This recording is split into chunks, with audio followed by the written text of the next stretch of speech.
Hi, my name is Allan. This is Downtime Weekly, the show where we cover gaming news, cosplay news, and the things that interest us and our group.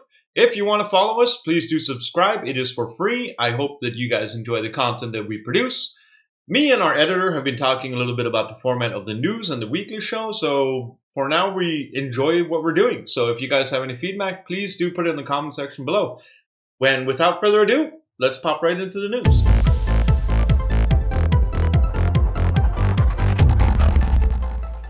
Hello everybody, hope 2021 is treating you all right. The pandemic is still raging strong, and with that, a lot of different things have been happening this year than would have happened other years. One of the first news pieces we're going to cover is the fact that Team North, one of the biggest CSGO teams in Denmark, has just ceased operations.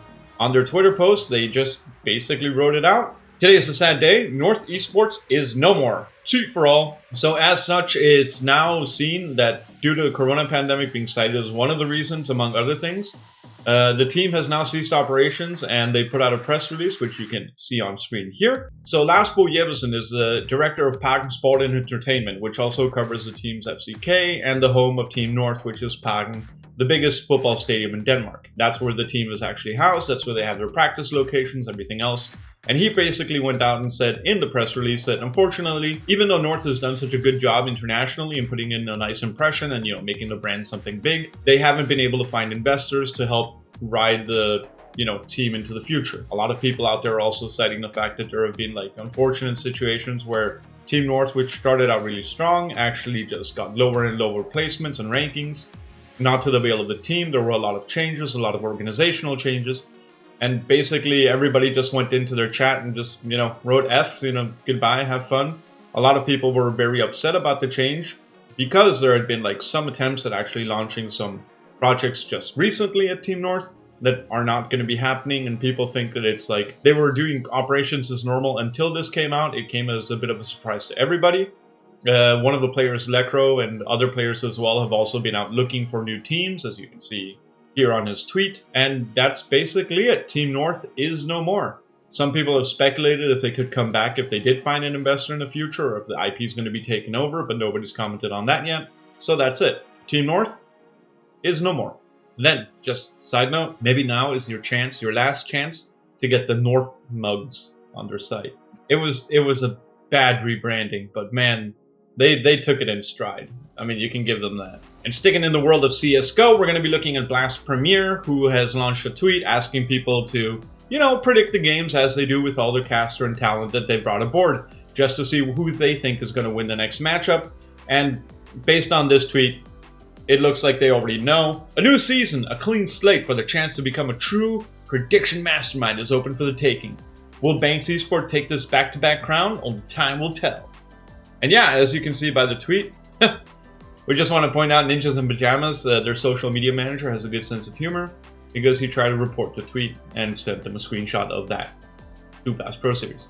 That's kind of fun. So just sticking with the news on that, Astralis has actually just launched their own flagship store in Copenhagen, which is pretty interesting. I mean, it is the home of Astralis. But what everybody noticed, of course, is the big, money plays when they've actually launched it in one of the most exclusive and lucrative rentals places in the world, which is at Tivoli, the biggest Danish national amusement park, or the oldest at least, not the biggest. It's very small. I've been there a lot. I live here. It's right down the street, basically. But the thing is, that place costs a lot of money.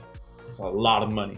So this is more a show of force. I think Astralis is still trying to emulate a lot of the things that major football teams do, like the Real Madrid with the Real Madrid fan stores and Barcelona with the same thing, and all the football stuff. But yeah, congratulations to them. And if you want to, you in Copenhagen and there's no pandemic and lockdown, you can go visit the store. Google Stadia just went out with GM Phil Harrison saying that unfortunately they're going to be rolling back their own development studio platform, but they are still focusing on other game developers on the platform in 2021 and in the future. So they're not calling it, but a lot of people might say oh no, this seems really bad. But I mean, if you look at it in a different perspective, it looks like Google Stadia is more focusing on getting everybody else to build stuff for their platform rather than doing it themselves, which is also a positive sign. However, cloud-based gaming has taken a lot of hits because, I mean, the technology isn't really there to make it super seamless for people that don't have high-speed internet.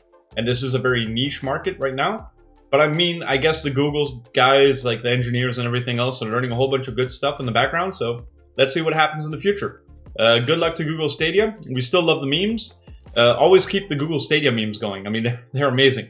There are 2 people on Google Stadia. And here's just a little bit of a reminder for BlizzCon Online. On the 19th to the 20th of February, BlizzCon will be hosting their usual BlizzCon, which is one of the biggest events for them. And all their games, World of Warcraft, Modern Warfare, all things BlizzCon, All the cosplay, everything else is going to be happening online on the 19th to 20th of February, so you can stream it live. This year they're making it free for everybody. Usually you have to buy like a game pass to watch the stream because, they're doing the event.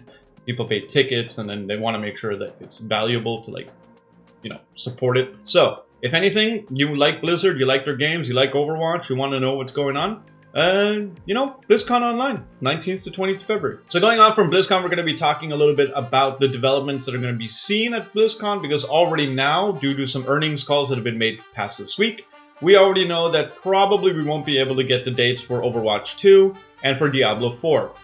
O2D4, a very weird element. But that does mean that we will be looking forward to other BlizzCon updates, probably a lot of World of Warcraft stuff, changes to Shadowlands, anything you can think of in that segment.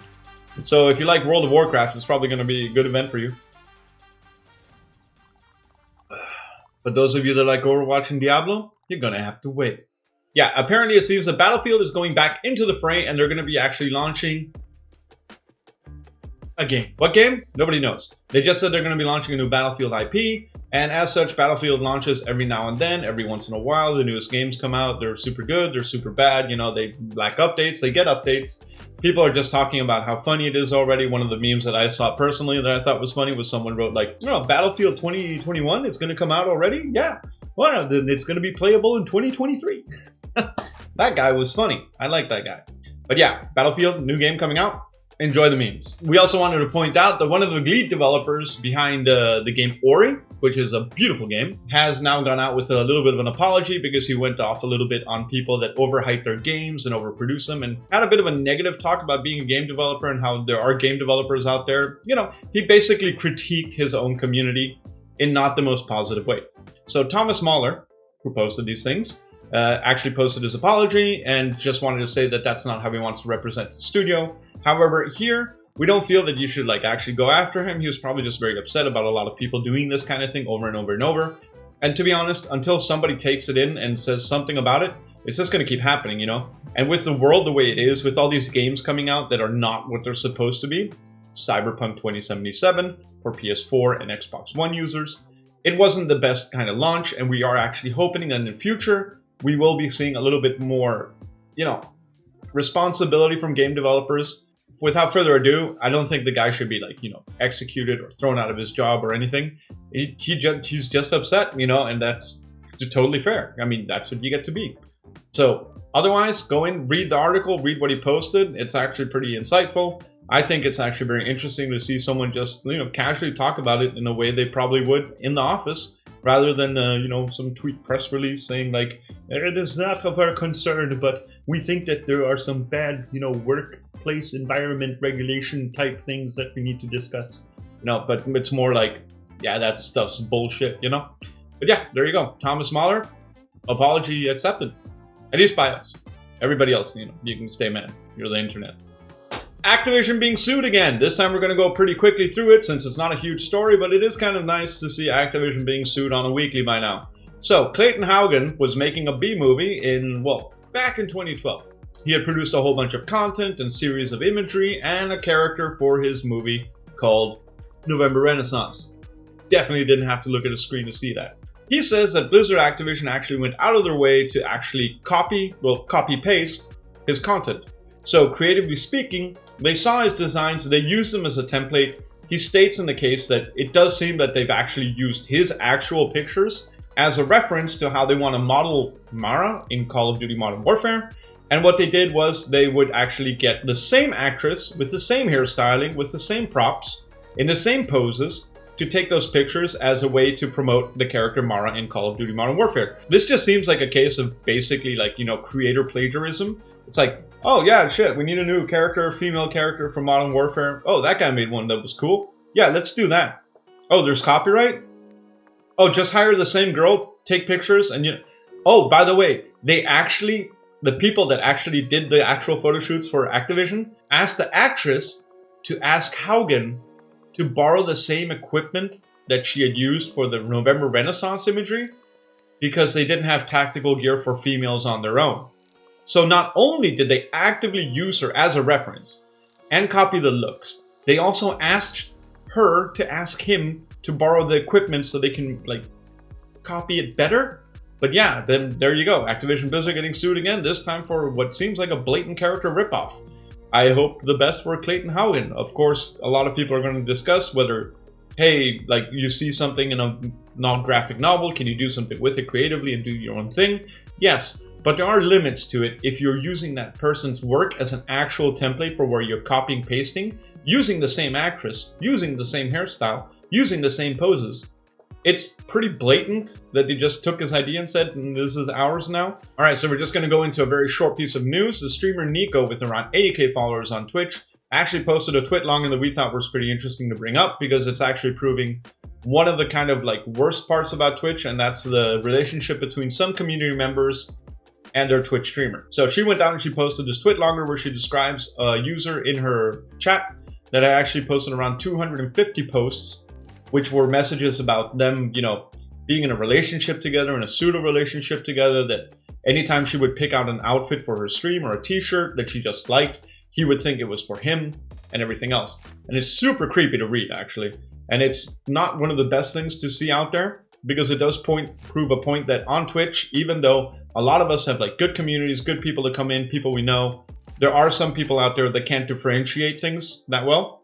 And those people they exist. So Twitch is probably going to try to do something about this. They want the community to be safe and everything else. We're just happy that Nico posted this news post and lets people know. A lot of people are being super mad about it, saying, why don't you just block him? But how can you block people that you don't know are interacting with you in that way without you knowing? So in any case, if you are a Twitch streamer, content creator out there, or you are an audience member, remember to keep a healthy relationship between you and the streamer in mind when you are interacting online. Nobody wants a stalker creep in their life, and it's especially true these days when everybody's kind of stuck at home. Don't replace a Twitch streamer with significant others in your life or everything else. And if you don't have anything, reach out on some gaming groups, talk to some people on Facebook, try to, talk to some real people, but don't replace it with something imaginary. So in the last piece of news, we're going to be talking about Wired Magazine and their investigation into hatred online, and how Twitch and Stream Elements and Streamlabs, also Facebook, every single thing with streaming actually contributes to a platform of hate. So it does seem that a lot of people have been using streaming services and everything else to make money. And you watch an Animal Crossing streamer like Nico, which we just talked about, and she's streaming and you want to support her, you give her some money, right? Then again, those tools are also readily available for people that want to, topple the government. Case in point being that the person that we all recognize as Baked Alaska, the streamer that broke into the Capitol on the 6th of January, actually was streaming live on DLive, the platform, and was receiving, live donations while he was breaking into the Capitol with everybody else.